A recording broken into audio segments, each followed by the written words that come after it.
Welcome back to the channel, guys. I'm your host, Buckning, and today we're just going to go through the portfolio, give you guys an update on what's going on at the beginning of the week here. But we're also going to talk about whether to buy individual stocks or just go with your broad index fund, whatever that may be. And we're probably going to talk about the worst performing ETFs in 2022 thus far, because I know you might be shocked. You might be shocked because everyone seems to praise ETFs in a way that they're this glorified basket of investments. And I am not against that. I'm sure there are great ETFs out there, but just like stocks, there are good stocks and there are bad stocks. There are good companies and bad companies, but there's also bad ETFs and good ETFs. And so when I put out a general statement when it comes to ETFs or index ETFs, it's really just a blanket statement. Now, there are some outliers, of course, when it comes down to that, but we'll definitely talk about that. I think you might be shocked at what we find. But if you're new to the channel, welcome. This is where we put $100 a week into a tax-free savings account to build a dividend portfolio right in front of your eyes. And if you're not new, welcome back. So as you can see here, our portfolio is actually back down from our $14,000 mark. We are closing today at $13,746.71 on the day, down $158.06, down 1.14% on the day. For the 1 week, we're down $226.12, down 1.62%. For the 1 month, we're up $386.07, up 2.89%. For the 3 months, we're up $32.88, up 0.24%. And for the 1 year, up $250.59, up 1.86%. And for the all, we're up $1,490.73, up 12.16%. As you can see here, it kind of looks like a bloodbath that has happened. But one of the biggest falls in this portfolio was actually from Bank of Nova Scotia. Now, I didn't get a chance to look into this, but it looks like they reported their Q3, and maybe it was not the best quarter. I have not looked into it, but it seems like it wasn't the best. So scared to look into that. But that being said, that is the portfolio. We have $42.68 in the cash account and $100 going in every single Saturday, which will be, today usually takes place, but available for Friday to make that trade. And we do have one ETF in here, which is the Vanguard S&P 500 index ETF. Great index. Vanguard, I'm sure everyone's heard of that name, a very well-known name in the investing world. But yeah, that is the portfolio. So let's talk about single stock picking and ETFs. Because there always seems to be this battle that's going on when it comes between people saying they pick their own stocks versus people choosing ETFs. And they never ever get detailed. It's kind of just like blanket statements, this, that, whatever. And there are biases, of course. And everyone has their own style. So we always have to remember that everyone has their own style when it comes to investing, whether you strictly love ETFs and you only use ETFs, and you structure your portfolio in a way where you may have like a broad index fund, and then you might have an index fund that tracks certain things, certain sectors in the market. Maybe it's oil and gas, maybe it's tech, maybe it's Canada, maybe it's the green leaf or whatever it may be.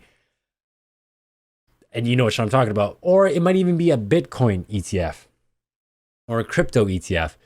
There are so many out there. And just like single shares, there are so many different types of companies that you can invest in and have company stock in, which pay you a dividend and so on and so forth. So what are the benefits of single stocks?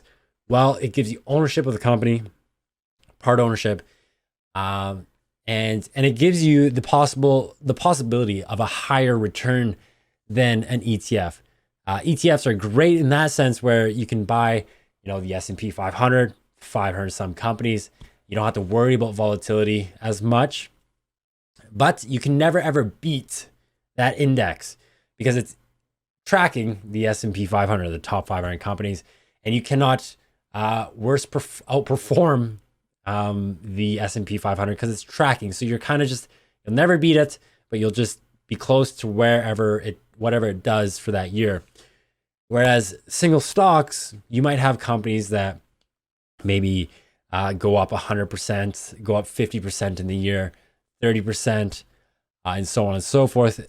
But those are slim chances unless you really understand what the company's fundamentals are. And typically there's more volatility in single stocks if you're picking these hype stocks or whatever stock it may be. Now, that can also happen with ETFs. ETFs typically give you a hedge against volatility. But let's say you have, and you could be like a hybrid. You can have a little bit of ETFs in your portfolio with a little bit of single company stock. So let's say you have the S&P 500. You want a little bit more on the tech side. So you go ahead and buy some single stocks in the tech company that you want, or single stocks in the financial sector, like I would, to kind of give you that exposure, more exposure to that sector. And it wouldn't be a bad idea. But for some people, they just don't like ETFs. They don't buy ETFs. They just buy single stocks.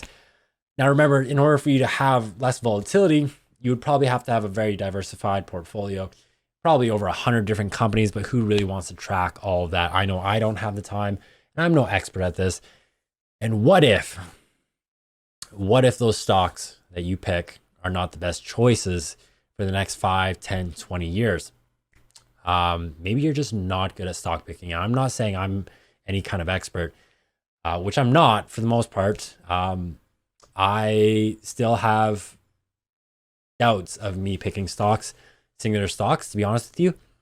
But that's part of investing in the market. Whereas if you do the broad index ETF, like the VFV that we have in the portfolio, the volatility stays quite even keel. You get, pretty good returns over a longer term, maybe retirement and so on and so forth. And sometimes it pays off, right? This year, maybe not, very volatile this year, but yeah. So those are kind of difference. You can have, it's one or the other. It seems like the argument is, but you can have both. Don't let it sway you from not buying an ETF or looking into ETFs, I should say, and really doing your research on those and due diligence.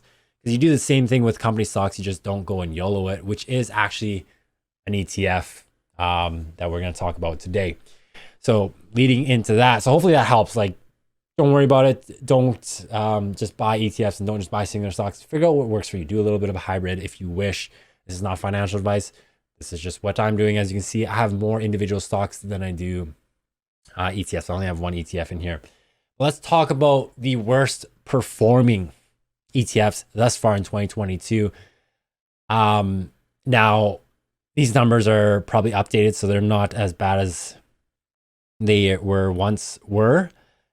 But I was scrolling through, the list of worst performing ETFs, and some of them come by no surprise.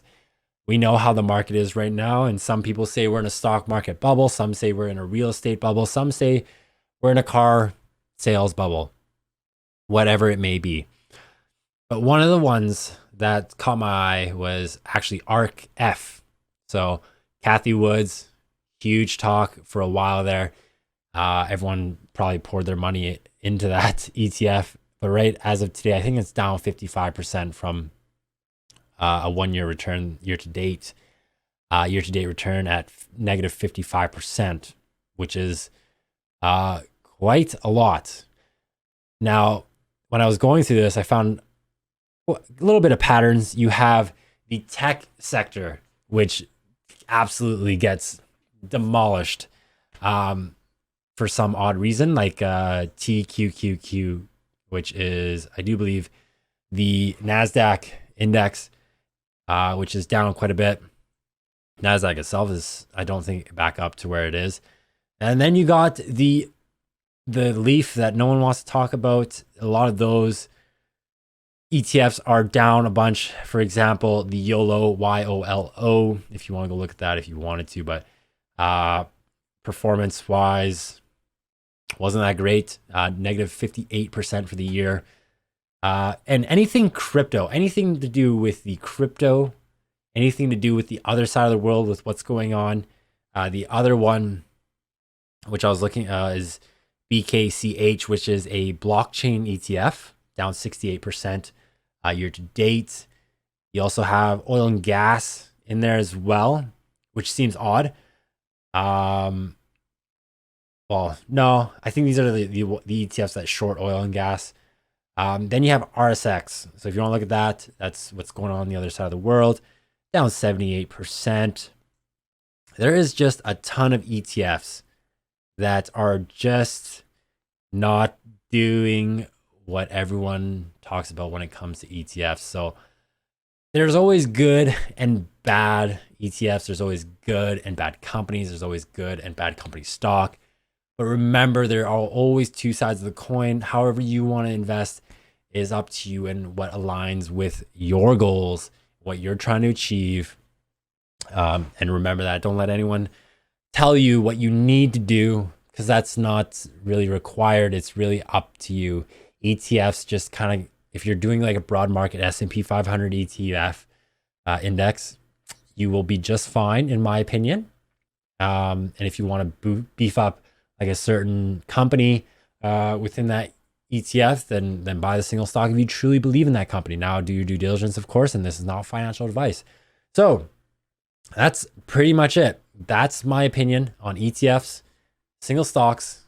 It's an ongoing argument. I'm sure it'll continue to be an ongoing argument, and there always will be, pros and cons to both things. And don't let that deter you away from doing, one or the other. ETFs with a combination of single stocks, or single stocks with a combination of some ETFs. So on that, guys, hopefully you did enjoy the video. Don't forget to leave a like and subscribe. Don't forget to use the referral link down below. I'm sure everyone in Canada has probably already used it. But other than that, guys, have a great week. We'll definitely see you in the next one. Bye.